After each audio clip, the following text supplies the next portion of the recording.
Boom, what's up everyone? Welcome to Simulation. I'm your host, Dalan Sakyan. Super excited to be talking about evidence-based drug policy. We have Dr. Larissa Maier joining us on the show. Hello. Hi Alan, thanks for inviting me. Thank you so much for coming on the show, really appreciate it. Very excited. This is going to be an epic episode. We have yet to really dive deep into this subject specifically. For those that don't know Larissa's background, she's a Swiss psychologist and postdoc research fellow at the University of California, San Francisco, funded by the Swiss National Science Foundation. Prior to this, she was appointed as a consultant in drug use epidemiology at the United Nations Office on Drugs and Crime. She received her PhD in psychology at the University of Zurich in Switzerland and is a member of the core research team of Global Drug Survey, aiming to make drug use safer regardless of the legal status of the drug. And you can find the links in the bio to her profile at UCSF, as well as her LinkedIn and Twitter, and the globaldrugsurvey.com website. All right, Larissa, let's start things off with one of our favorite questions to ask our guests. What are your thoughts on the direction of our world?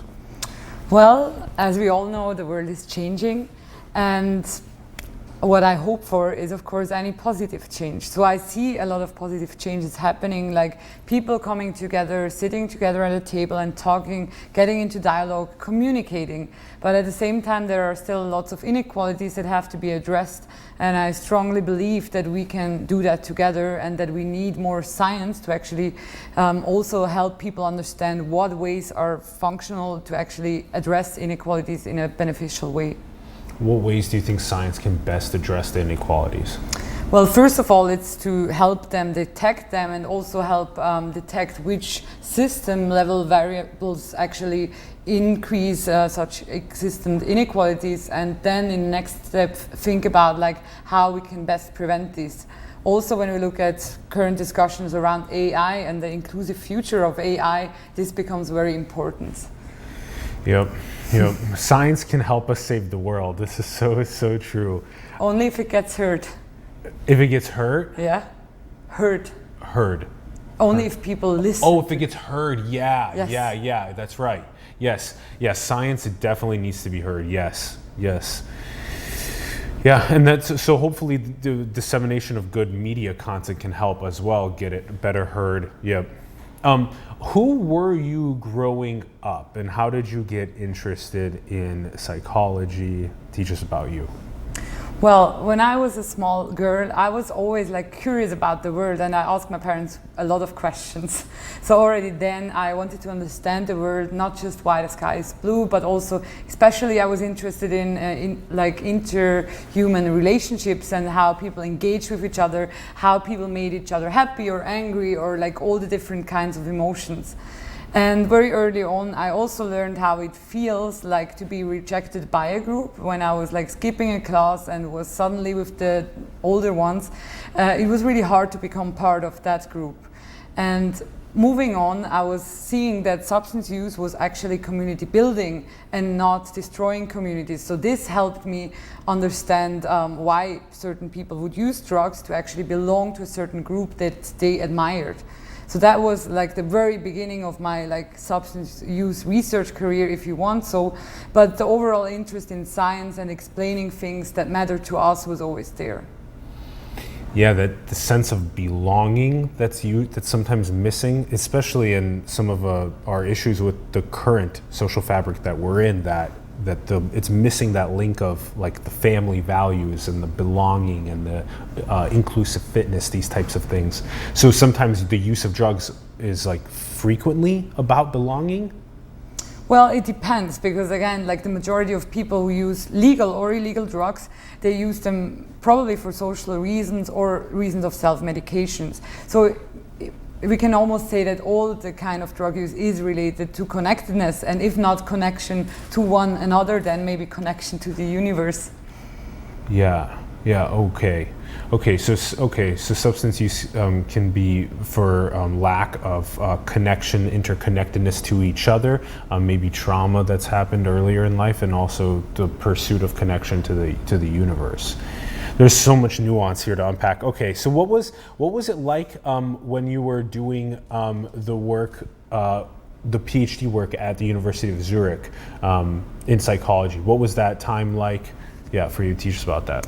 Well, it was really funny because when I ended my master and submitted my master thesis, I was not really sure what to do next. So I was excited to travel, whereas other people were like actively seeking PhD positions, and I didn't even know what it's all about. Like for me, research at the time, I was only interested in the results. I was not interested like how these results were like actually like developed and what the study design behind the studies were, because I was just learning about what science told me. So I was further away from the research process than other people. Nowadays, I'm very carefully and closely looking at how the science is produced. And at the time when I was a master student, my master thesis was on party drug prevention in the city of Zurich, where we actually implemented a questionnaire that was then used together with the drug checking services. Like that's a facility where people can test their drugs, that we actually learned something about the substance use behavior of these people.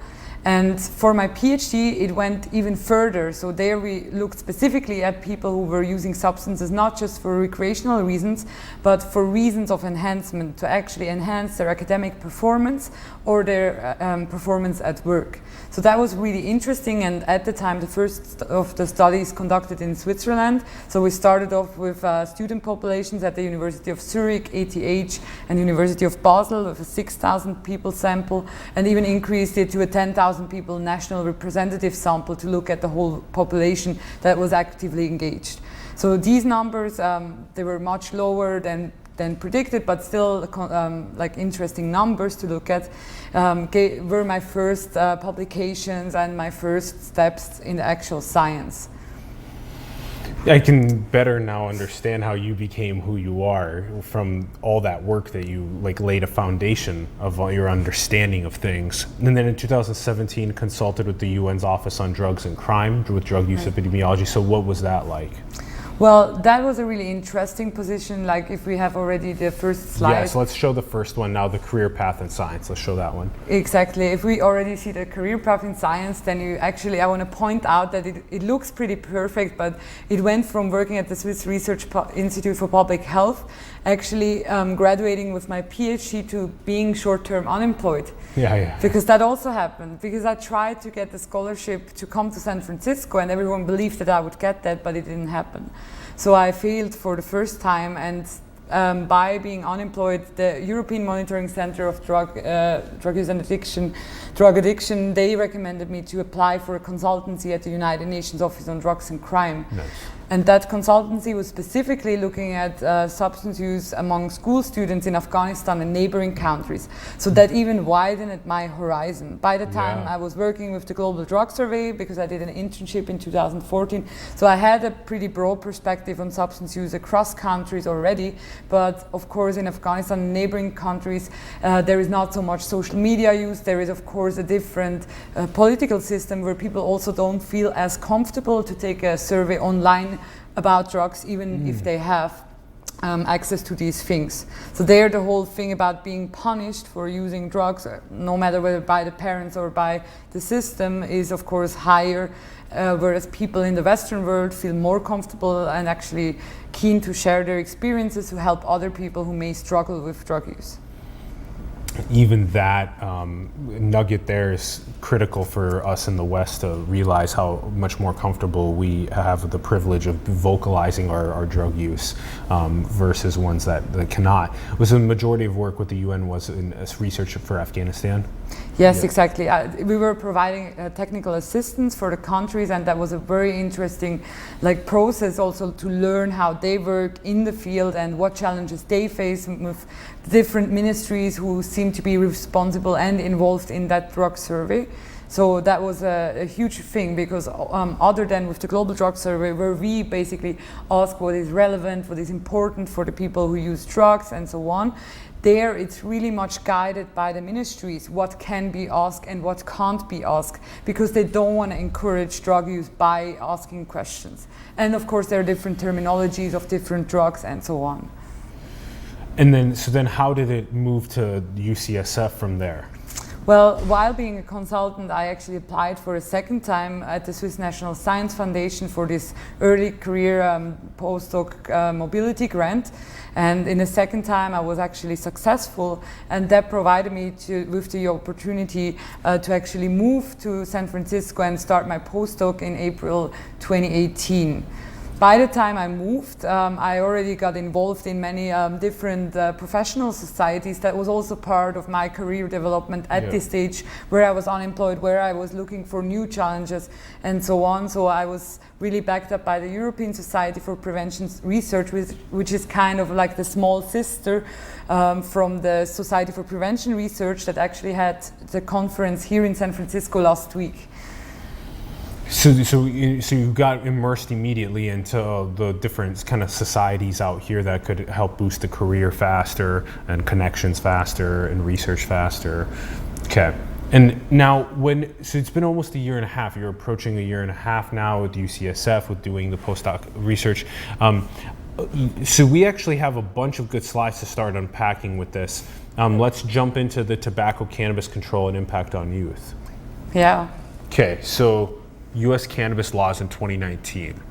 Yeah, this is actually like the graph from governing.com, and if you can see this one, Illinois, the graph online was last updated May 22nd, and last Friday there was cannabis, the recreational use of cannabis was legalized in Illinois. So I've added this light green You've thing. edited it, yeah. I've edited it. That's why it's a rectangle, yeah, like a well, Photoshop because rectangle. Illinois has a little bit of a different shape, but my graphical skills are limited. So it's actually by now 11 states that have like legalized cannabis for recreational use at the age of 21. And one of the research questions I'm interested in is whether anything has changed with regard to the use of cannabis among youth, like those people who are not eligible to buy from the legal market. But still, that is the group that I'm most interested in, because there, with enough information, a delay of onset of regular cannabis use in youth can really be beneficial for those people who decide to use cannabis early on. And for that, I'm comparing different data sources from the national household surveys, also the global drug survey data set that I have. And I'm not interested in just the prevalence of drug use. I'm not interested in how many have tried ever or in the last year, because if that just was once or twice, that's probably relatively low risk and not very concerning. But I want to see whether there were changes at the amount of use or frequency of use, or a change in different cannabis products. Because of course, here in the US, you have a really broad palette of different cannabis products that are available with different kinds of potencies. And especially young people are very vulnerable for risks related to these drugs. So within the 11 states that have it legalized for recreational use, for those that are over 21, you were analyzing to see if their habits changed with the legalization in their state. Exactly. Did I use it more? And especially for those young people who are anyway not affected by the legal changes. Because if we discuss the cannabis law or the legal law, it kind of is far away from the reality that the first experiences that people make with cannabis use are usually at the age of 12 to 21. So minors, huh? Yeah. So for them, they still have to go to the black market or ask someone to buy for them in the legal market. But however, what we need to see is with the current markets existing on the internet, including the clear net, but also the dark net, it's easier than ever, especially for Western societies, to buy cannabis. And when we were young, also our parents had access to cannabis, and you and I, we had both access when we were young, but maybe you needed to know at least one of the cool persons in a certain group, right? Mm-hmm. And this is not the case anymore today, so we have to discuss education about drugs very differently, because the access has increased everywhere, and this is nothing we can currently stop with the different forms of regulation. And the findings were that the frequency increase or decrease, or? The findings I'm still analyzing, so I'm looking at different data sets, but overall it doesn't seem that the cannabis markets have actually changed use behavior among youth, and the most important predictor for actually predicting cannabis use among youth, under the age of 21 is always the peer drug use, like whether their peer Peers group are using it. is using or not. Okay. Yeah. Okay. And then also that was that also with the tobacco control? Was that also with the tobacco control as well?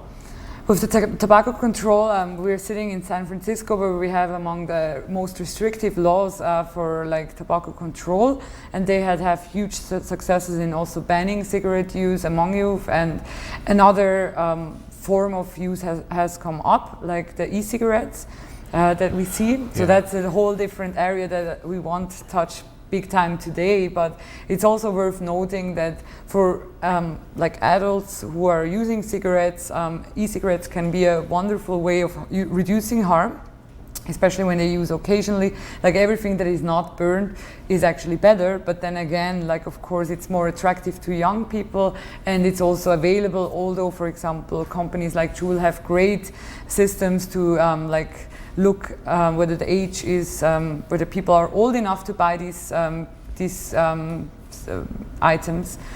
But still, of course, young people who want to have access to it, they still have. And what are some of the restriction laws that San Francisco has on tobacco?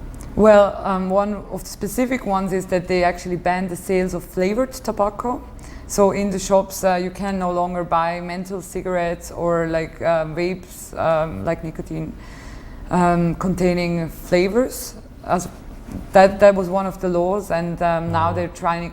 There's another public hearing coming up this Friday where they really try to get rid of all the e-cigarettes or vape devices to be sold in California, in San Francisco.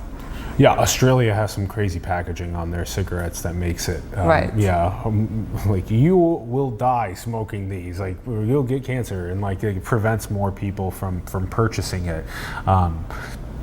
And the whole movement with the e-cigarettes and Juuls and stuff, that'll be another interesting field to see what happens with the evidence-based drug policy in the future, because getting young kids addicted to nicotine when they're like 16 is a whole under-researched area of, and what that actually happens with brain and physiology in general.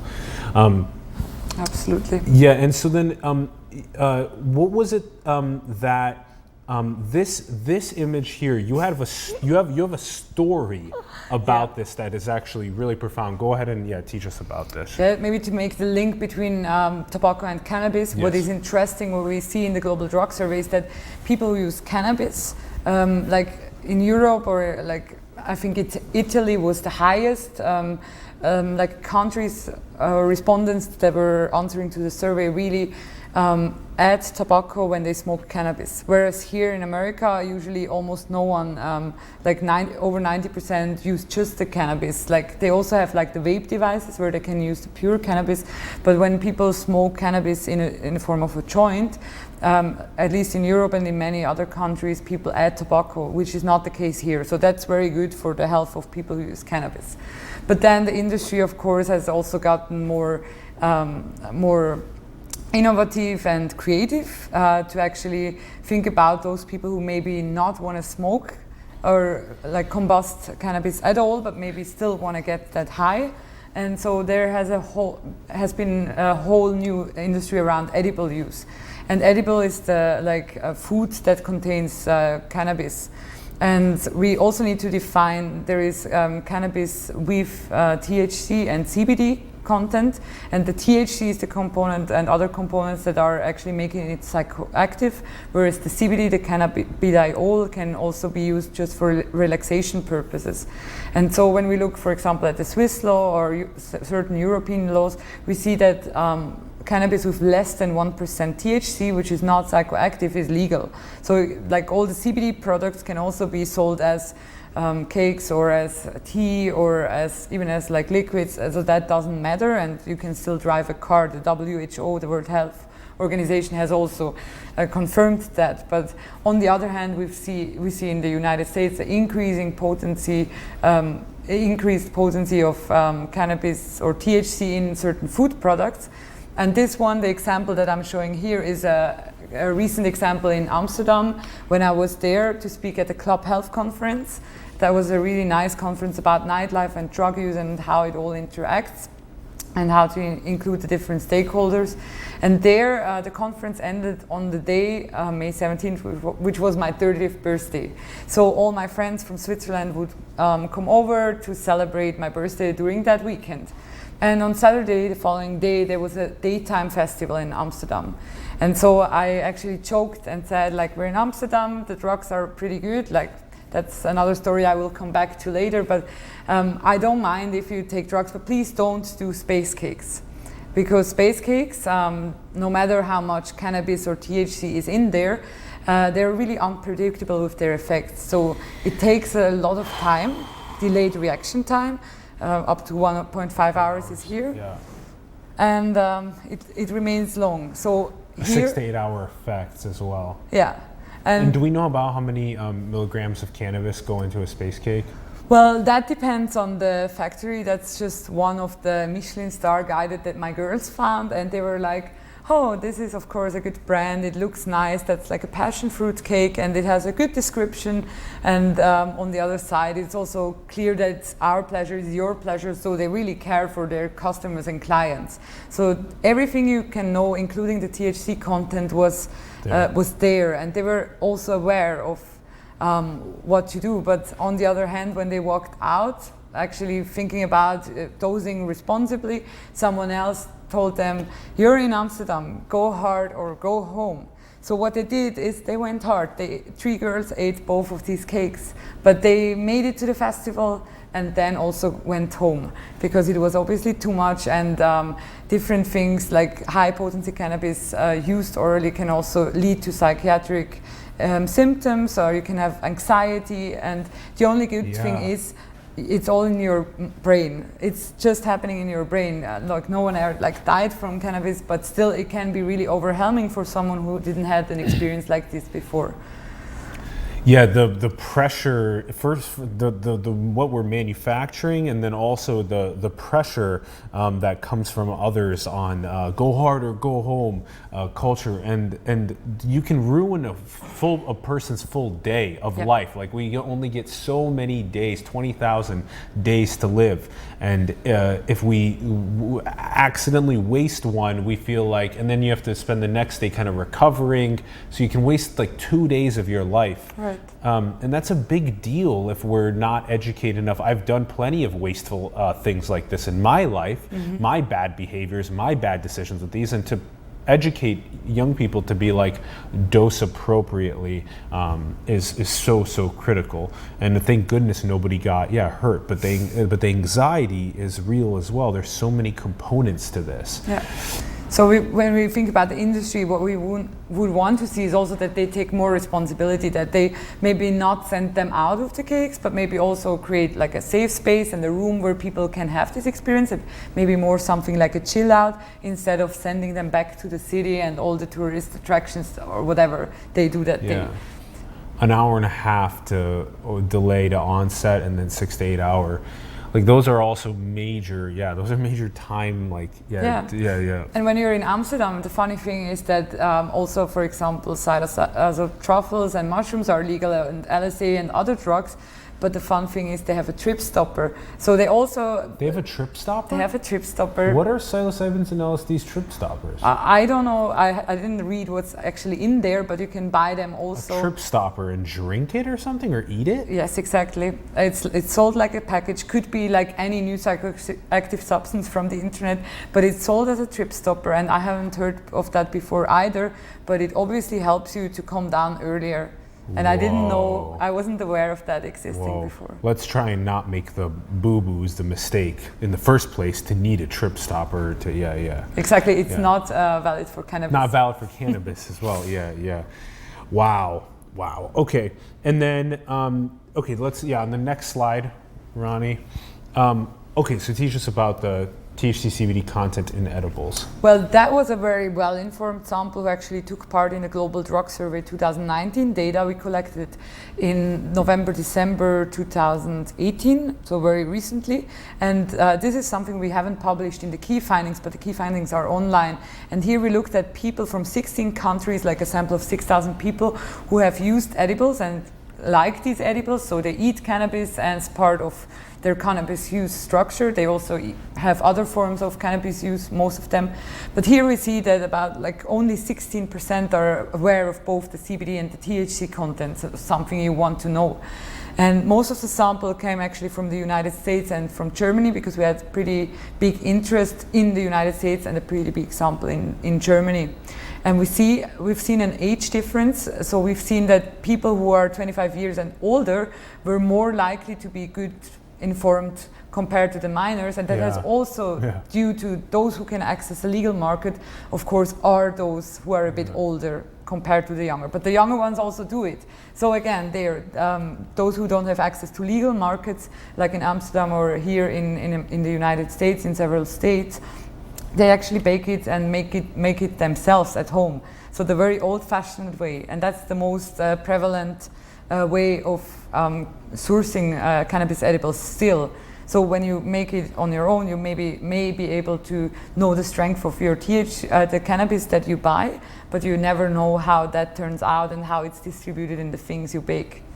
Yeah, the green bar of awareness needs to be rocketed upward. We need to be aware of what we are consuming all the time.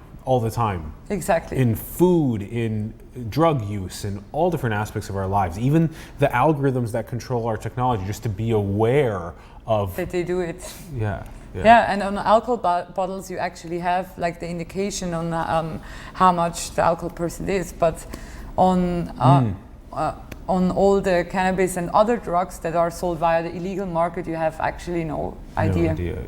Yeah. Wow. Safety is huge. Okay, and then I also want to mention this as we move on, that you had 3 years in Vienna as well. This is still going on, right, for you, with the meeting on the Commission on Narcotic Drugs? Yeah. Okay, and then how with that relation to the cannabis as well? We'll also bring it up at the end. Okay, that was maybe related to the cannabis. There is a Commission on Narcotic Drugs that actually meets annually. And in 2009, they had a political declaration that defined the aims for the next 10 years of the drug policy worldwide. What do we want to reach? And basically, some of these aims back then were still very clear. We want to have a drug-free world. We want to eradicate poppy fields in Afghanistan, and then also the cocaine plants in Bolivia and Colombia. But what happened was actually the opposite. Over these 10 years, like this year in March, the ministerial segment, the high-level segment, had to decide what's happened, and they don't really take stock of these changes, but there was an important process in 2016, the UNGAS, which was the United Nations General Assembly special session on drugs, and they also analyzed what's happened over the years.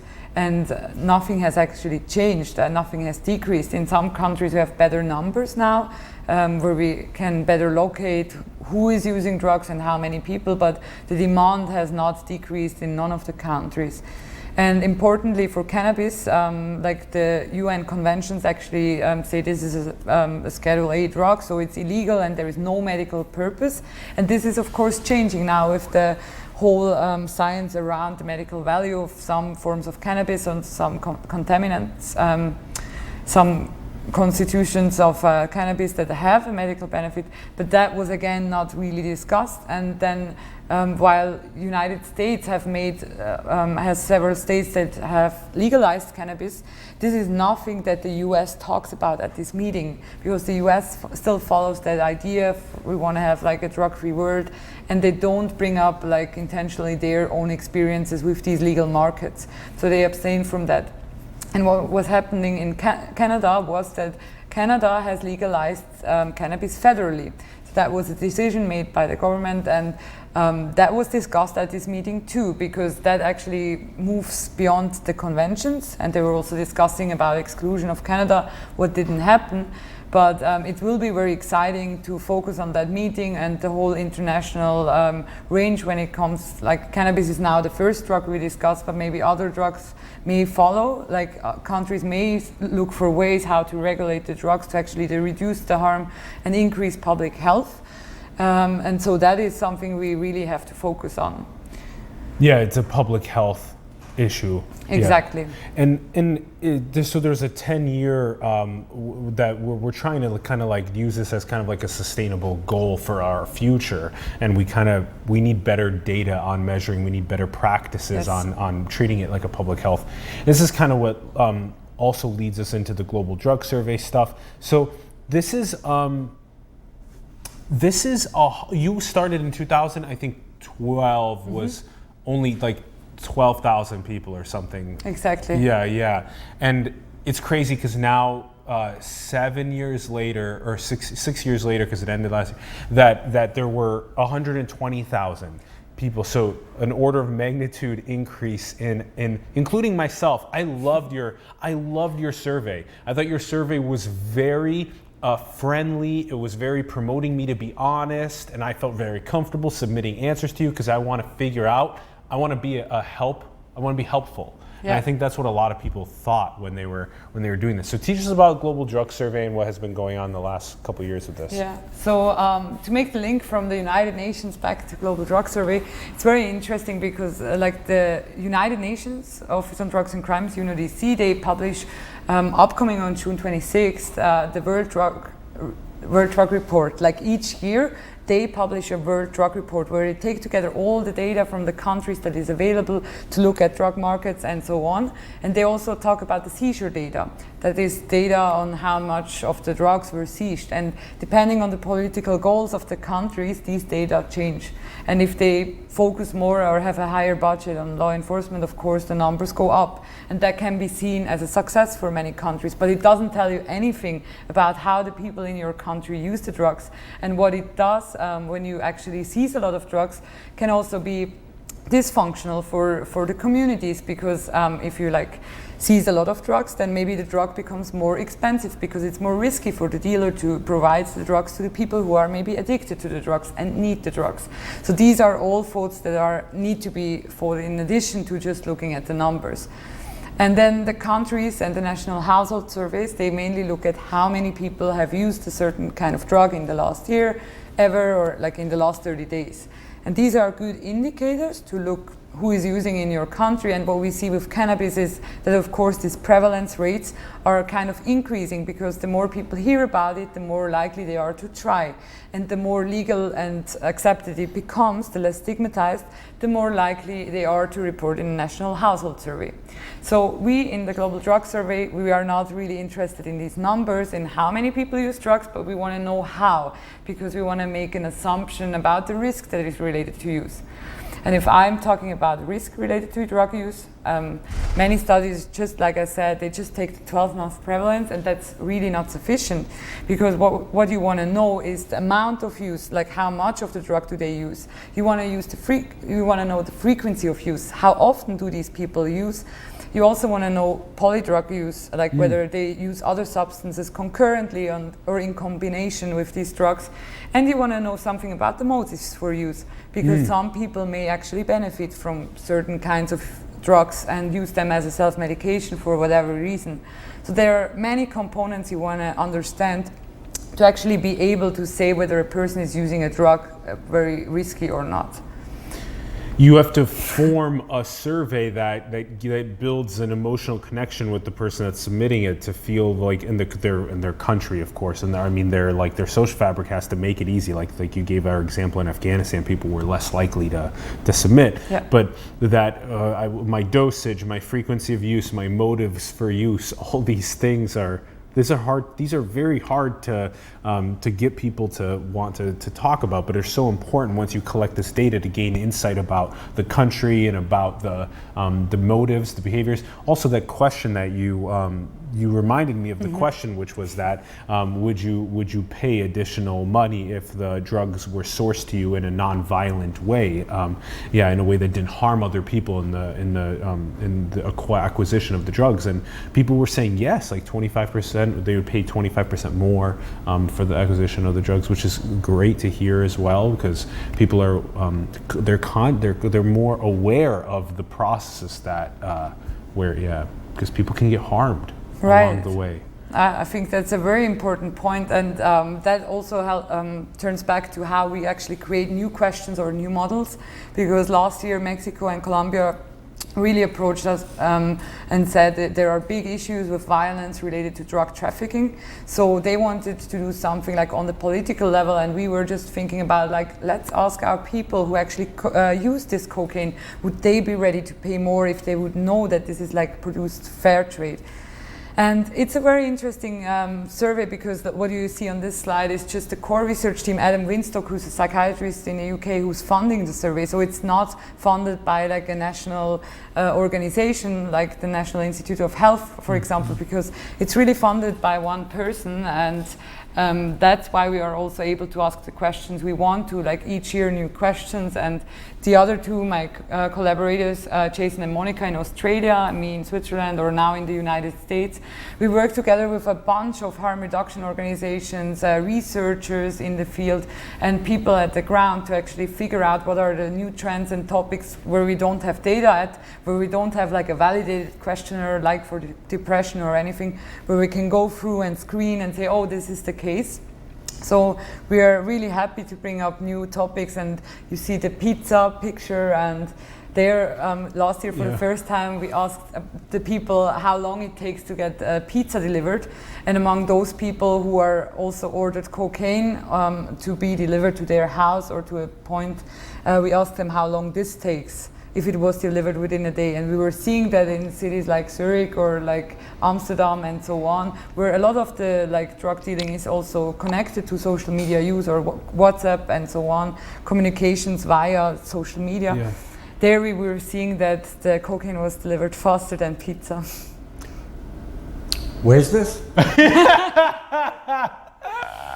Well, that also like contributes to understanding like the different kinds of drug markets and scales. But other things we did were, for example, you see a drinking label. Like 30-minute delivery. Within less than 30 minutes. Like there were more people who could get cocaine within less than 30 minutes when compared to ordering pizza. In which market? In Switzerland? In different bigger cities, like different also in Germany, or also in Germany too, probably in some from the United States, but I didn't look at that. Whoa. Yeah.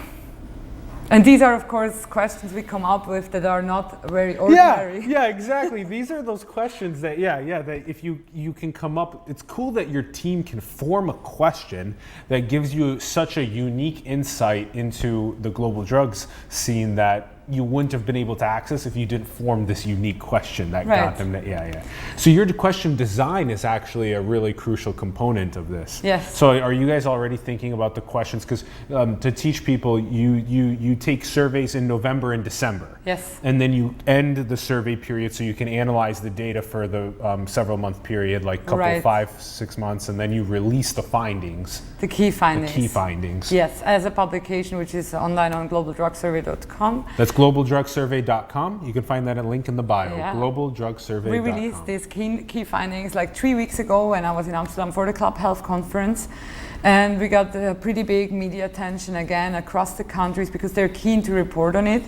And each year we have new modules, and as you said, right now we're preparing already GDS 2020, which will be collected in November and December. So if you're now watching, please take part in November and December. Set your calendar, set a reminder. Set a reminder. I'm going to submit again. Yeah. I'm going to get Ron to submit. You're not going anywhere. I ain't submitting any. You go ahead and I'll line back here. Yeah, and what is maybe special about this survey, also to maybe just mention it, is that people really trust us, and we also really want to help make drug use safer for those people who decide to use drugs. But when I'm talking about drugs, I'm talking about both legal and illegal drugs. And like 1/3 who takes part has never used an illegal drug. And cannabis is still like counted as an illegal drug globally, right? So 1/3 takes part and shares their experience with alcohol, tobacco use, and pharmaceuticals. Exactly, pharmaceuticals. And this year, for example, we were collaborating with different people in the field of psychedelic science and looking into like giving people some food for thought. With the current developments, we asked them how likely they would be if they were diagnosed with depression or PTSD to actually seek different kinds of treatments like talk therapy, antidepressants, or treatments with psychedelic drugs like psilocybin and LSD. Because these drugs, at least for the recreational use, we were seeing that psilocybin was the safest drug when we looked at emergency medical treatment seeking compared to that. And that was a really important measure. And like people who take part who don't use illegal drugs can of course also participate in modules like this. And for the upcoming survey in November, we will have one really specific module on nightlife and substance use. Wow. So again, people who go out and who go clubbing, no matter whether you use legal or illegal drugs or no drugs, they can all participate. Wow. You guys are, GDS is, you have this really cool trajectory that I'm seeing right now, which is like, you continue to design powerful questions, build up more and more people around the world that want to submit answers for this global public health understanding. And the hashtag know your drugs, this type of thing, you're going to build out a really cool, I can see this growing to, millions of people submitting to this every single year. And that, and researchers from around the world wanting to query the data set to find additional findings that a small team, maybe you grow your team, maybe they query the data. Yeah, we actually really welcome participation or collaborations with researchers, especially when they have, for example, research funding, want to look at a certain kind of question that we already addressed, and we can maybe provide data from multiple years. So we're not looking at the same sample each year, but we can still look at trends. For example, in darknet market use, we're the only survey that actually has each year data for different countries, for different participants, but still for similar groups in the similar countries, whether they have used whether they have bought drugs from the darknet for themselves, for someone else, or whether someone else bought for them. And these data, again, are also featured in the World Drug Report, because no one else actually gets these data from the demand side, from people who use drugs. They only have supply side, they're studying the markets online, and they look at it also from a law enforcement perspective.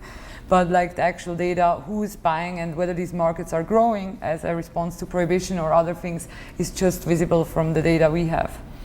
And this also shows to us how fascinating it is that if the government was to query you for your drug use behaviors, you would be so much more likely to be hesitant. I don't want to give the NSA my drug use behaviors, but if it's what appears to be a private, benevolent research organization that's about global health, public health, humans are so much more willing to answer the questions and so that's a very interesting dynamic that is developing in our world.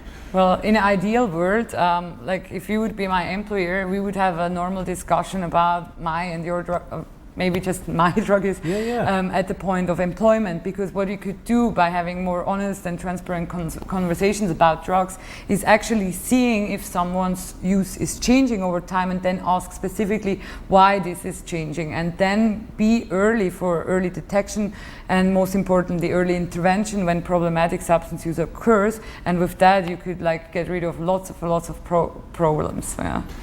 Because how often do we really ask each other these questions? How often are you drinking? Why? What are the incentives behind drinking? Because if someone queries me and asks, why did you stop? How often do you drink and smoke cannabis? And I'm like, I don't. And why? Focus. I want to focus on what I'm building, what I'm working on. How often do you use psychedelics? Well, maybe several times a year. I like to explore what it does to the state of my mind, what I can creatively understand, connect to unity, all these types of things. So, but to actually have these conversations in an open way with our coworkers, our family, friends, people online, we need more of open dialogue around it and less taboo. And so this is huge for doing that. Promoting honest conversations about drug use. I love it. Will you teach us your we'll get to this in a quick moment. I want to know your take on this. It's so interesting that we should decriminalize, but we don't know how yet to structure the legalization. Because here we see Oakland decriminalize the shrooms and other natural psychedelics. So it's decriminalize, but we don't know how to structure legalization. Teach us about what that is. Right. So this year in Denver, psilocybin mushrooms have been decriminalized, and yesterday, last night, after 11 p.m., my friends were gathering in Oakland at the City Hall when they announced that also Oakland unanimously approves the decriminalization of sacred plants, including psilocybin, like the magic mushrooms, including iboga, which is ibogaine, and even DMT, which is like for the ayahuasca plant. So these sacred plants, and peyote, San Pedro, as you can see, they are obviously growing in nature, and they were once also criminalized as part of the war on drugs, and people were now starting to question this, because why should we criminalize the nature? And like different forms of psychedelic substances have of course different risks, and it can be very overwhelming to use any form of psychedelic substance for the first time if you don't know how. So like when driving a car, you should in theory have some ideas about how to use it and what measures to take, that you have people with you and so on. So this is excellently said. We don't imagine if you never drove a car ever in your life, and then you just started, oh yeah, let me 60 mile an hour on the interstate. Too fast. Yeah. Yeah. So also with Global Drug Survey, we provide some of the checklists that you should go through when you decide to use a drug for like LSD for the first time. So that's something we think is very important. And yeah, people can, like with the right guidance, these plants are relatively safe to use, and has been used for years and years, like for thousands of years, also as part of rituals and stuff. The thing is that in the Western culture, we take these plants, of course, a bit out of their context, and we want to commoditize them. Commoditize them.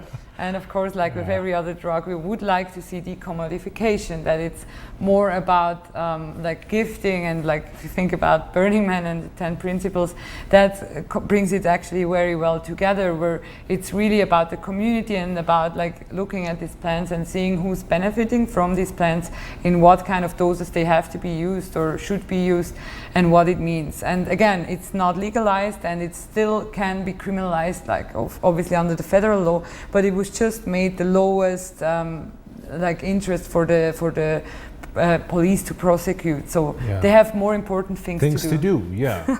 Yeah, murder, rape. There's so many more worse things to be doing than people that are trying to connect to God, or like unity, or integrate and heal trauma. Right. Yeah. Okay. So what would an ideal please, responsible use, totally responsible use with psychedelic psychotherapy, all different types of responsible uses here.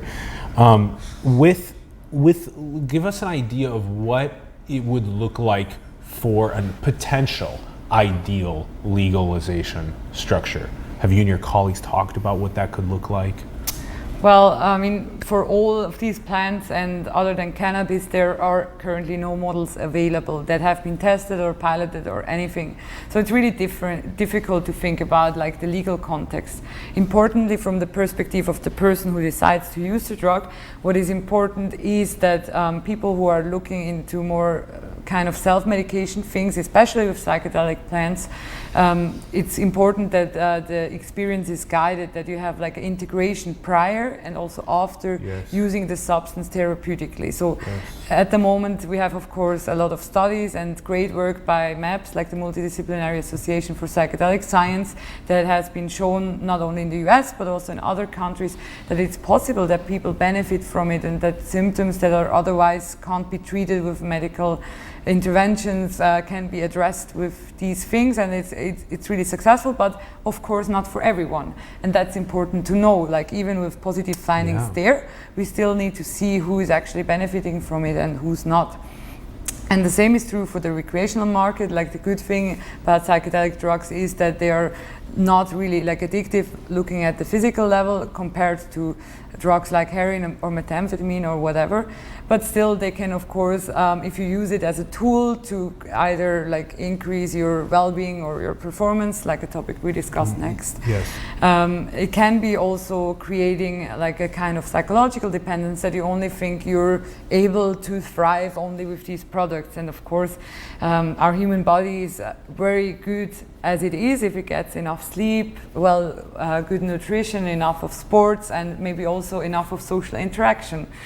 And that's another thing to consider that is not included in the debate. Yeah, this is a very cool perspective on reality. Is that if with the right amounts of with a beautiful social fabric that can actually do things like give people the really powerful family structures and social structures, nutrition, sleep, exercise. Do we even need these things like the use of smart drugs on the rise? That we need these cognitive enhancers that we can connect to divine feelings and potentials without Adderall and without nootropics potentially. But then some people say, well, biology's too slow. We need to enhance ourselves from the outside. We need to be more productive in the world. So what are your thoughts on the cognitive enhancement self-optimization space? Because your article in Nature News, you had a paper that was referenced on 15 countries using drug enhancers, which is cool too. Yes. Yeah, it's funny because like the journalist that is pictured here actually approached me again this year and asked for data about cognitive enhancement in the survey, and we didn't include it again. We had it in 2015 and 17 survey and not in the 19 anymore, because we tried to make the survey always more user-friendly, so we take less and less modules in there and only ask very specific populations of interest for it. Never mind, I was like looking at data from 15 countries in these 2 years, and I was like the US was, we didn't look at prevalence, but of course at rates in the samples, and the US was highest like from the beginning. It was of course a sample of people who use drugs, but they were not much higher than like the general population of students or the general student population in the country. Yeah. And it was interesting to see that the drugs differed between the countries. So as you said, in the United States were Adderall, a dexamphetamine, which is really strong and is like licensed or available for people who are treating symptoms of ADHD or ADD with it, is licensed. This was the most common drug. And in other countries, like in the UK, modafinil, it's a medication for narcolepsy, or Ritalin in other European countries was most like prevalent. And we were seeing a gradual increase more in other countries that were more restrictive and had at the same time more like pressure on the education system. So that was an interesting link that we figured out in that paper, and that was featured in Nature at the time. Yeah, the future of this field is so nuts. This also kind of speaks in depth about what's happening in Silicon Valley. There's a lot of hype around microdosing.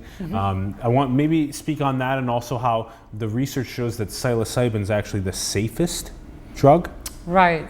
Yeah, that was my link going from the decriminalized nature to the enhancement debate, because psilocybin, when we looked at all the people who used a certain drug, like each year, we looked at all who used alcohol, all who used cannabis, all who used psilocybin, and then looked in this group who was actually showing up in the emergency medical treatment seeking like last year. Then this proportion was always lowest for the psilocybin, for people who used psilocybin. We had each year about 10,000 people that we questioned.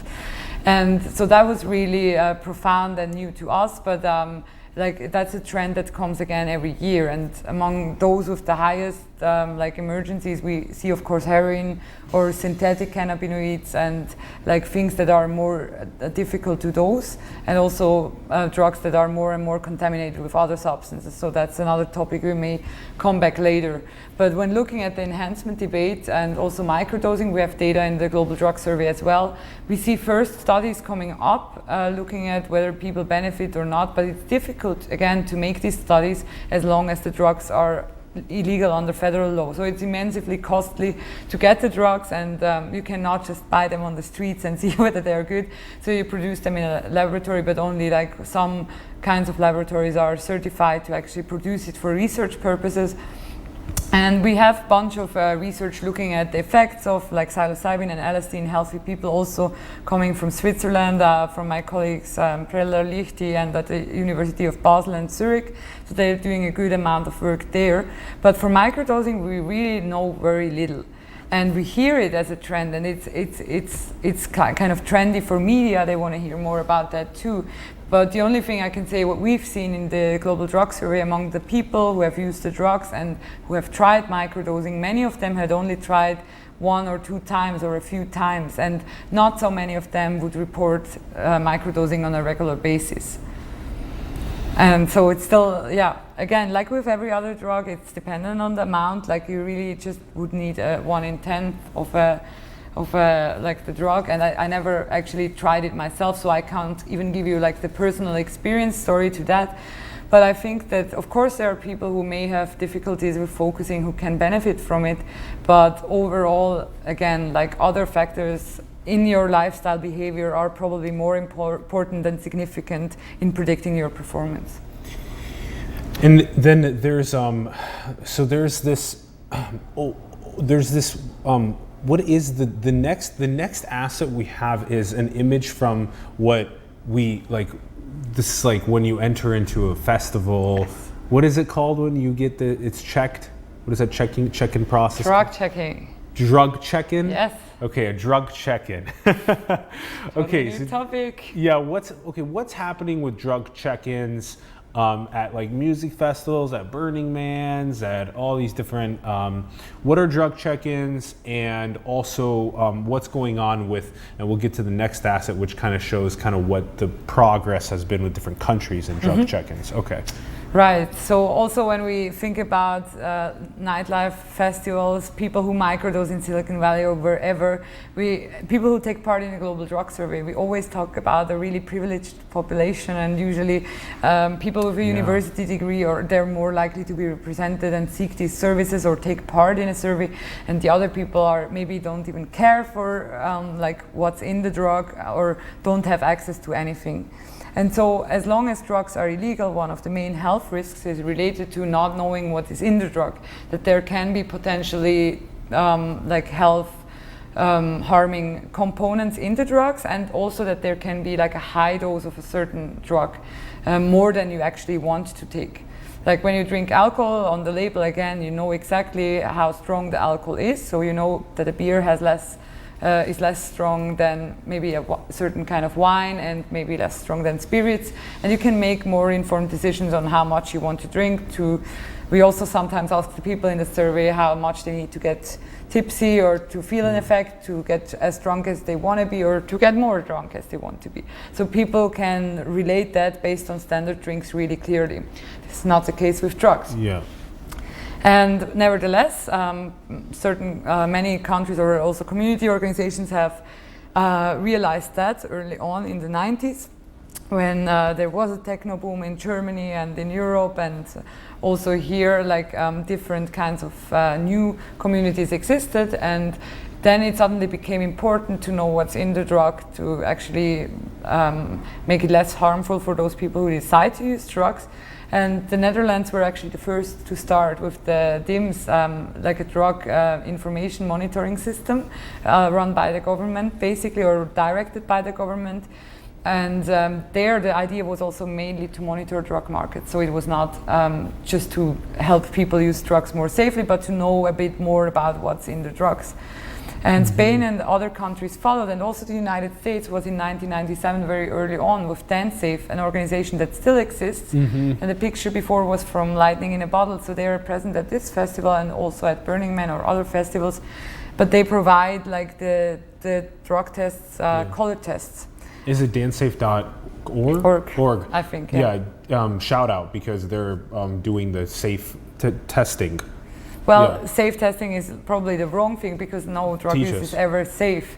And it's also not safe because, again, they do the colorimetric tests where they can identify the drug and say that whether the drug is there or not, but they don't have like the mass spectrometry methods or whatever available, because it's still under federal law illegal to actually test drugs for people who want to use them. So they're not allowed officially to do that. And the whole drug checking debate that now comes to the US is related to harm reduction context, because heroin is laced with fentanyl. So there, at some of the services, they provide now more than just color tests, or the first pilots are coming, but it's not for the majority of people who use drugs at festivals or in nightlife settings recreationally, but for the small, most vulnerable population, which uses drugs and are addicted to drugs, right? And the difference is also, like, people who are addicted to drugs and may not have the money to afford drugs, they are less likely to give away their drugs. Whereas people who are, like, again, well-suited and privileged, they may be more likely to use services like drug checking. And importantly, if we look at the next graph, there are, It looked like, it looked, the one right before this round, there's a majority of these, of like, kind of like developed countries are moving towards drug check-in processes, and this is good. This is something good. If you look at the publication, you can also see which methods they use. We also have a service appendix where you can look up all the different services. And again, more services are starting now. But again, those who don't have like financial means, they are not able to actually bring in methods that can both identify and purify the substance. And even then, it's not totally safe to use it, but people can make more informed decisions on how much to use. So if I'm in these countries, I can there's an organization that will come, either a government or private organization, or potentially an NGO, that will come and be at the festival that I will be at, and I will take my substance that I would like to use at the festival, and I can get it tested right there on site by them. And then, of course, like you were describing, some of the methods are not absolutely fantastic for this process, and it's not quite there fully, like legally, that this is like incorporated like a legal process. It's still like, Okay, so we're moving in a direction of safer drug use, at least. Exactly, for those people who want to know what's in there. And what we've seen, especially in European countries, was really an increase in, for example, the purity of cocaine, and then people have undesirable experiences because it's higher potency than expected. And the same was true of MDMA, like the substance in the ecstasy pills. And if we move to the maybe next slide. Okay. Slowly we will see that we had a campaign on Mixmag where we said, don't be daft, start with half. What does daft mean?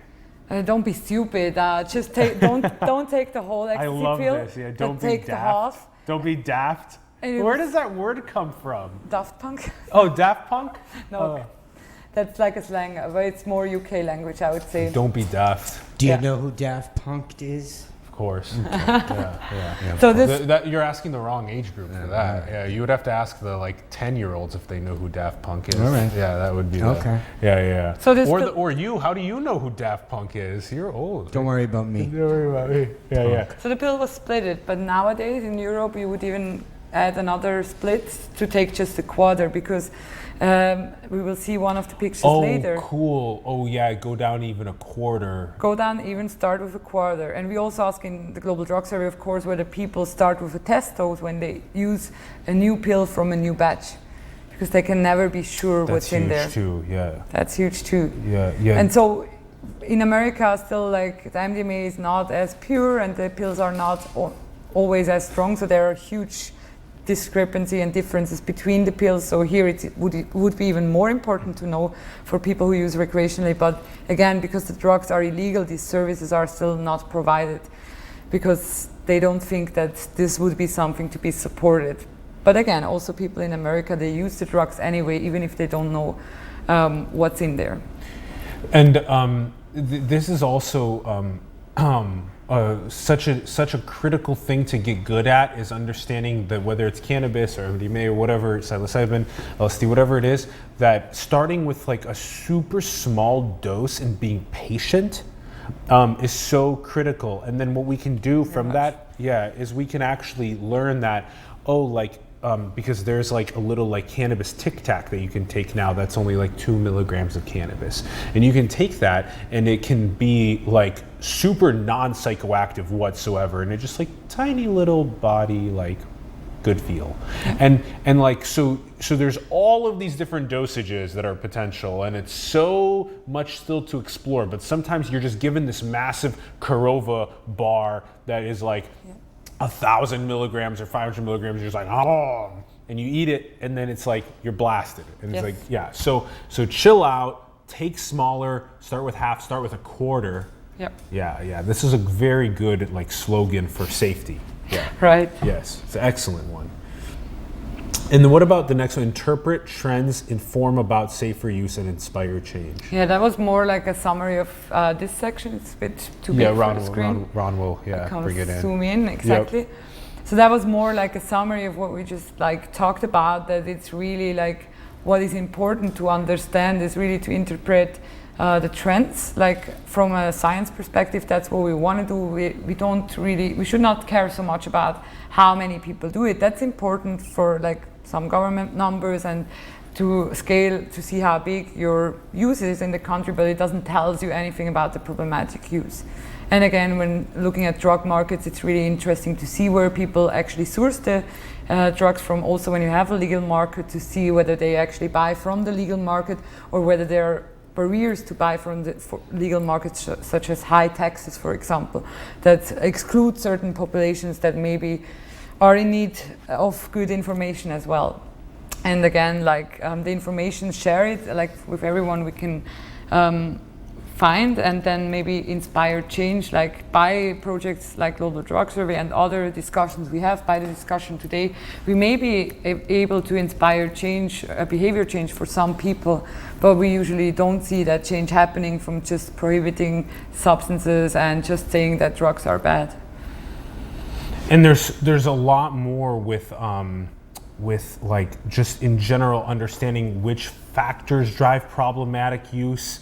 I think that's super important. Also, highlighting relevance of social support, dignity, worthiness, inclusion. These are things that are also really important in what you guys are going to be developing out with this. The next asset.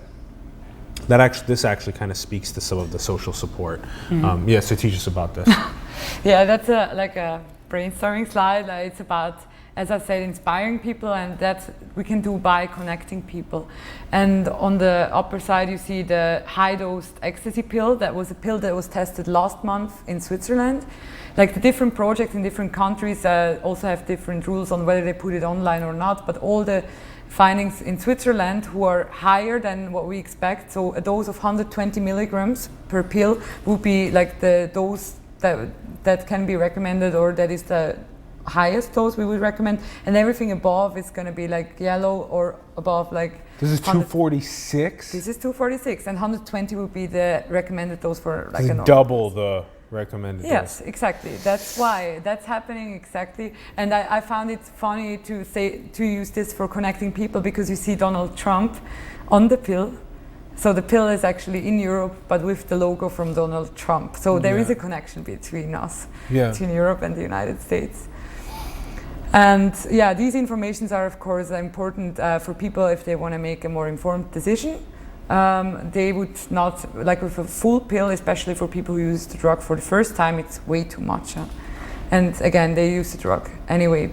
And what's also happening when we look at nightlife, in San Francisco we had the Night of Ideas, and you see there Steven Rospa from Burning Man, who is also coordinating all the regional events, and they were talking about like how to actually improve the life in the city and how to bring communities closer together. And especially when we talk about substance use, we want to talk about communities, and we want to talk about how we bring the information out there to people. Yes. And another interesting thing in San Francisco is one of the 9 cities that now may be able to serve alcohol not just till 2 a.m. but till 4 a.m. That was a bill brought in for the 3rd time by Scott Wiener here in San Francisco, and that was something that struck me, because in Europe I never had to think about last call. We don't have that, and I also compared the substance use patterns across like Europe in big cities and United States, but there is no difference. So people are they don't changing their substance use behavior just because they can be served 2 hours more. And here the people were really like, oh, this could cause lots of violence and could be harmful. But what it means for me is that people don't have to go to the club at 12 and put in a lot of alcohol either before or in these 2 hours, but they can like plan for a longer period of time. And another thing is that by actually making a last call and having after hours happening, you make it more likely that people actually change to illegal substances, of course. Do you know when they're going to keep the bars open till 4? Do you have any idea? I think they have passed the bill, but I'm not sure. We can look that up online for sure. And I just brought in another example of a Detroit-Berlin connection, like a new project. It's a small-scale project. They have only 3,000 followers on like Facebook, but it's one of the projects where we also discuss about this 24 hours nightlife that can actually make a city big, and not just like the way we think of New Orleans to go and drink in the streets, but to think of a 24-hour city as like something with like experience in nightlife, where you provide something for your community.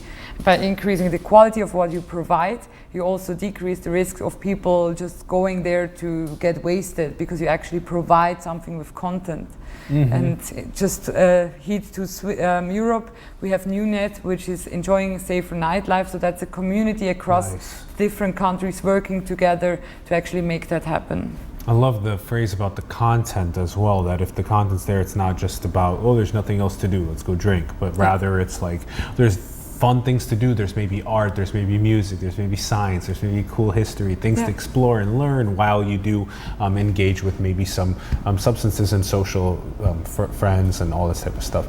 This shit's scary as fuck right here. That is so scary that that type of stuff needs to become more transparent, because it can cause people to go just is so short and just like you're off into it's unsafe. Right. That's the thing.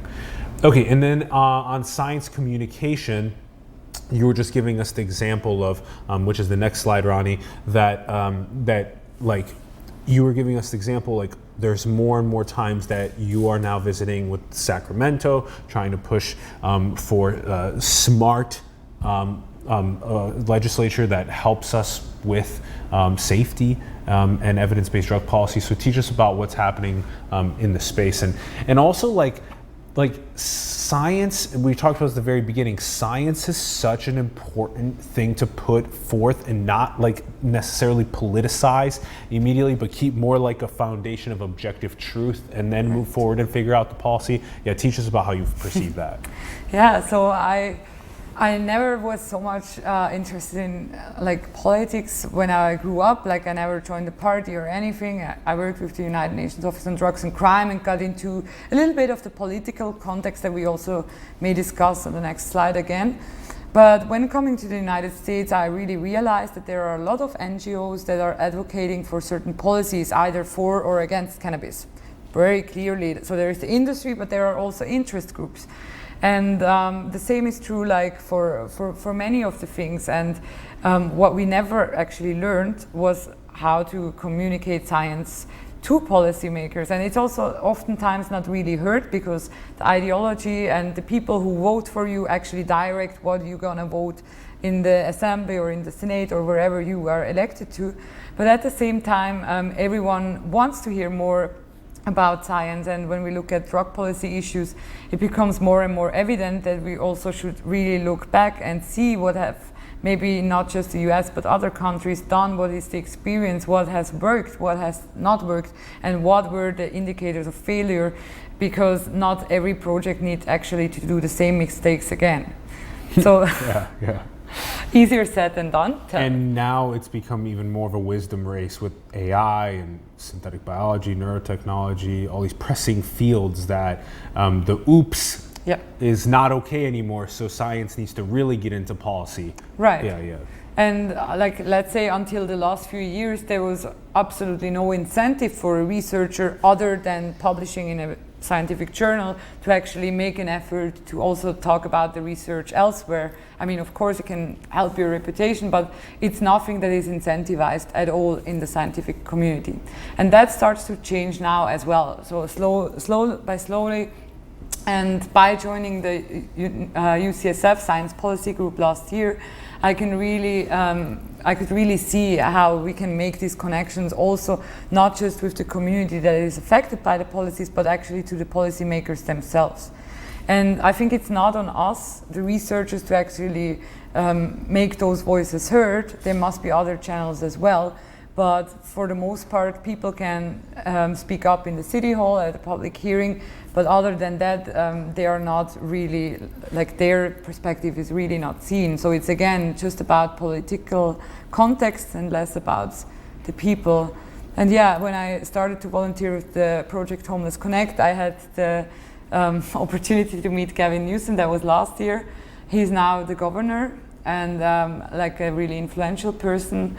And also visiting the Sacramento and the DC Capitol for an advocacy day as part of the Science Policy Group or one of the professional societies was really eye-opening for me to see like how interested the staff of these offices or the people themselves are in having the information and to actually provide the information and break it down and then present it what they need. That's a big task, but I think it's on us, especially the young researchers who still have time and who are engaged, to actually reach out and see what are the pending issues, also with climate change and so on, to bring in the experts. And it's not on me to bring the whole expertise, but I can also refer people to experts in that field and to actually make these connections, that we have more policy that is driven by science and less by political will. Yes, amen to that. Hell yes. Yeah, good luck. Hell yes. Good luck, Ron says. And then the next slide is an example of this. So supervised consumption facilities, but in San Francisco, we're looking to pass from Sacramento the overdose prevention program. Right. So yeah, teach us about this. Yeah, so in basically you've seen Gavin Newsom on the other slide, and he's now the governor. And the last governor, Jerry Brown, he has vetoed the bill on supervised consumption facilities for San Francisco on his last day of action. So that was really unexpected because it has gone through the whole process and people have debated it and thought it was worth installing. And a supervised consumption facility is actually a place where people can use their drugs that are currently illegal under federal law in a safe space without being prosecuted for their drug use. And why we need that is we only need that as long as we have people who are living on the streets, like people who are experiencing homelessness, and they have no room where they can go, or they don't have a place to go. And even again, like if people live isolated or on their own in a small apartment or maybe subsidized or whatever, then equally it would be very important to actually have a place where they can use the drugs in a safe space without being at risk. They're still at risk of overdose, but they have someone around that could react immediately to actually prevent deaths and also prevent other negative consequences from drug use. We think this is a step in the direction of safety and in the direction of healing and to provide supervised consumption facilities and the overdose prevention programs. These are like steps in the direction of safety and healing. Right, and these are steps that have been taken by many countries, like not by many, but like 11 or 12 countries nowadays. That's still a lot, yeah. Have them officially legalized. In the United States, as of today, there is no legal facility. In San Francisco, there is an underground facility working that makes huge progress and helps so many people. So it's really important. But that all is like underground work, so nothing is actually known about it. And the first data was presented at the Harm Reduction Conference in Porto this year. So in Switzerland, totally different scenario. You may not believe, but we also have had like an open drug scene and problematic heroin use for a bigger part of the population. So it was growing, and we had it especially in Zurich with the Needle Park and in Bern, where people were traveling from all over Switzerland to these places to actually use drugs and stayed there and started selling drugs like it is to actually afford the drug use. But it was more like a revolutionary aspect thing and not so much driven by social inequalities like as you have it here. Nevertheless, people also were, of course, against drug use, and they tried to shut down the needle park in Zurich, like repression, law enforcement, they shut it down. But then what happened was that people just moved somewhere else. So they moved to a close train station, and just the harm continued, and people were just getting into these lives, and it was still an open street scene. And by enforcing the law more there, again, it went back to the city. So the politics had to take actions, and that was the point. First, it was also like voted against, but at a certain point, it was not just the needle exchange and the substitution treatment, like for opioid use disorder, that came, but also supervised consumption facilities. So for the first time in 1986, obviously. So that's more than 20 years, more than 30 years ago, where the first one opened. And in the 90s, we had this again in Zurich, and so the Zurich site, they are looking now back to an experience of like 20 years, more than 20 years, and we had 4 sites, and one of the sites has closed last year because there is no more demand. Yeah. That's wow. That's one of the points, and the graph here is just showing about the age. The yellow one are the age 21 till 30 who use these facilities, so that went down because the whole context has changed. So people understood like heroin is a user drug, so no young people would start engaging with that drug, even if they're unhappy or whatever. They would use probably other drugs, but not the heroin, and of course they don't inject. And so the population that is like 51, 60 has gotten older, so people do not necessarily die from drugs and even injecting drug use anymore, but they get older, and that we're facing now new challenges on what does it mean for like senior homes and people who are carrying healthcare facilities there for these people. And another important finding is that I was visiting 2 of the 3 safe supervised consumption facilities in Zurich in March, and they were lining up to get in the inhalation, in the smoking rooms, but the people who went to the injection rooms I could count them on one hand. So less and less people inject the drug, but they found other ways that are more safe. You have less like incidents like with your health and abscesses, so they found different ways to actually use the drugs. No OD deaths ever? Never, in none of the overdose prevention sites or supervised consumption sites. So that's one of the main selling points right now, because you have obviously overdose deaths in America, but that never happened, and you can easily reverse them. In Switzerland, you mostly do that with oxygen, just immediate action. And here, if you have the fentanyl, also like people carry naloxone with them that can actually reverse the overdose. Really important. Yeah, we can't ignore and think that's going to be a better solution than actually dedicating resources and attention towards the healing process. Right. Yeah. And maybe one last note on the downside, also on the last sentence of the slide.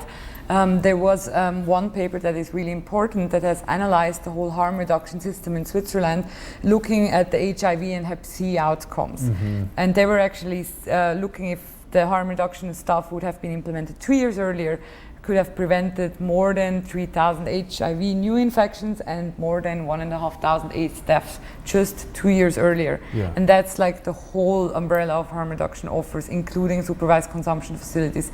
And this is just like food for thought, like what can we do today and how much politics do we need to actually start implementing these things. Of course we want the cities to agree, the neighborhood to agree, we need to talk to everyone, we need to bring everyone on the table, but also what we need to do with the crisis is happening, action taken now. So that's some people's parents or sisters or brothers or kids that are passing because of our not implementation of science-based evidence. So and Johan Hari said it really nicely, like the country of addiction is not sobriety but connection. Yeah. Because again, not all of us would probably fail with the drugs, but those who are alone maybe. And it's a first order issue of our social fabric and our family values not scaling over time, promoting self-dealing rather than inclusive fitness. And maybe that's a good wrap, the very last slide, trust, time, transparency. Walk us through these. Yeah, when we zoom in, we also see these 3 important points. And I would say like what we really need is trust, like in these communities that we want to work with, that we want to bring a change like for them. We cannot decide for them. We want to really know what the issues are. And of course it needs time, like time to either look at the decriminalization outcomes or the implications of legalization. Like everything that we bring in, maybe as a pilot project or as a federal change, needs time to grow, and there are different measures and outcomes we can measure, so that's really important. And what we want, like from all the sides, is actually that people are transparent about both the risks and the benefits of either certain drugs or certain treatments that are available. And importantly, like for the current dialogues around drug policy is also by, for example, scaling up affordable housing and scaling up substance use treatment. For many people who are affected, there is still this big gap that they are not really used in our society. So they have no one who says, Alan, great job tonight with this discussion, great inputs, whatever. No one tells them that, but what I see on the street when I talk to these people is that they have a lot of resources. So we need to think about much more broader about like how to gain their trust, but also how to actually create some opportunities for them to co-create programs or actually spaces where they can become creative and do something that actually brings them away. Meaning in life, yeah. And there's the that can potentially be integrated with the new programs that are implemented. Is that some sort of like a co-creation of meaning, something that it can be worked on. Actually, when we talk to people out back on Stevenson Street here between Market and between 6th and 7th on Stevenson, right by Market Street, it's so frequent that people say, "I'm a philosopher, I'm an artist." Or I'm a musician. Some of my music is on SoundCloud. These are like actually frequent things that you hear from people. So it's not like there's drive within to make stuff. It's like, where is the co-creative addition? And so we can all help by building the fabric to help with that process. Ignoring it's not gonna do anything. It's gonna make it worse. Even more so, it's going to make it worse. A public health issue rather than focusing more on a criminal justice side of things.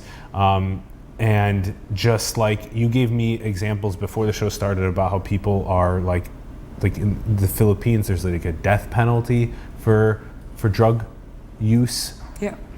That's horrible. That's horrid. Yeah. Yeah, I mean, these are issues we're facing, and we see also that the divide is getting bigger and bigger between like nations that really want to become more innovative or focus on public health approach. Canada is also going in that direction. US is watching a bit, but on the other side we have other countries where the issues are just as big as here or bigger, and the population is dissatisfied, and the measures that they take is actually to criminalize people even more. And up to the death penalty, where it really also is at the intersection with human rights, and it's big on the like political discussions at the global level, but still the whole UN is not really stepping in, and like there is a lot of freedom for these policies to happen, and again many activists and people who address it, but there is no pressure or no incentive for them to change their policy, because actually this is a policy that is accepted. And for us, I think it just makes us think more and more about in which society we want to live in, what we want to do about like substances and everything, that it's usually more the societal problems and not the drugs that are so bad, that are driving people into the problems that they have. So we need to maybe think about how to change something at the system level. Yes. And be more accepting also towards these people who, for whatever reason, have decided to use drugs or can't decide whether they use or not anymore. So you taught me don't use the word addict. Yes. You said people with a drug addiction is what you said. And actually, I also mentioned people with a tech addiction or people with a sugar addiction. Instead of addict. Yeah. You know, life is all about addiction. We are addicted to different things. Without addiction, we're mindless zombies. Well, Thoughts on that? I would just say, you have another thought?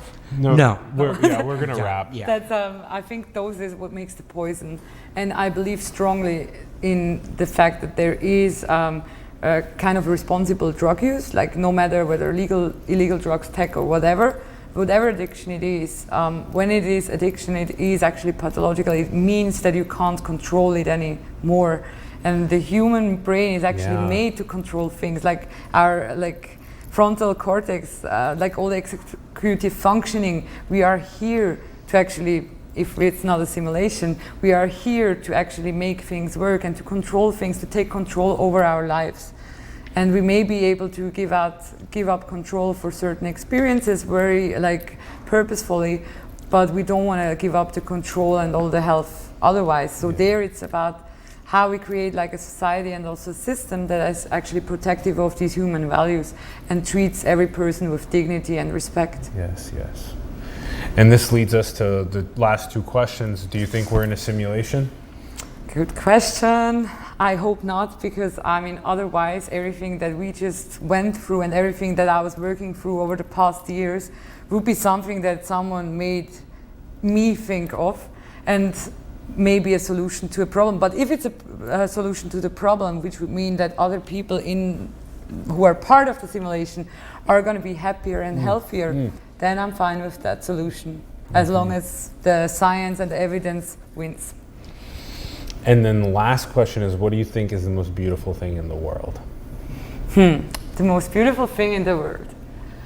Well, for me, I think it's this thing called serendipity. Like all these moments that happen unexpectedly, all these connections we make with people or things that bring other things together, that help us make sense of things. And again, if we're in a simulation, then we're probably highly rewarded and our dopamine is crazily up if we make these connections. But that's like experiencing these moments of serendipity and getting inspired day by day. That's what makes me happy. Yeah, the more we head towards our North Star and we're aligned with that, the more it seems like there's serendipitous things that are happening. There's so much good stuff there.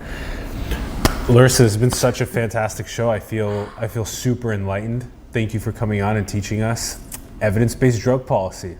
Thank you so much for having me, Alan. Thank you. Thank you. Huge thank you. And also, I'd love for others, thank you for tuning in. We greatly appreciate you tuning in, listening, watching. We would really appreciate it. We would love to have you talk more about evidence-based drug policy with your friends, your coworkers, family, people online on social media. Get talking more about this. Also, get ready. Set your calendar reminders for the Global Drug Survey. November 1st is, Or even a bit earlier. Or even a little bit earlier. So set those calendar reminders. Make sure to tell your friends about that and get engaged with it. And also check out the rest of Larissa's links below as well. And also, support the artists, the entrepreneurs, the organizations around the world that you believe in. Support organizations like Simulation. Help us continue growing and prospering as well. Huge shout out to Ron Vargas for producing and directing. Thank you very much, Ron. And go and build the future, everyone. Manifest your dreams into the world. Thank you so much for tuning in, and we will see you soon. Peace.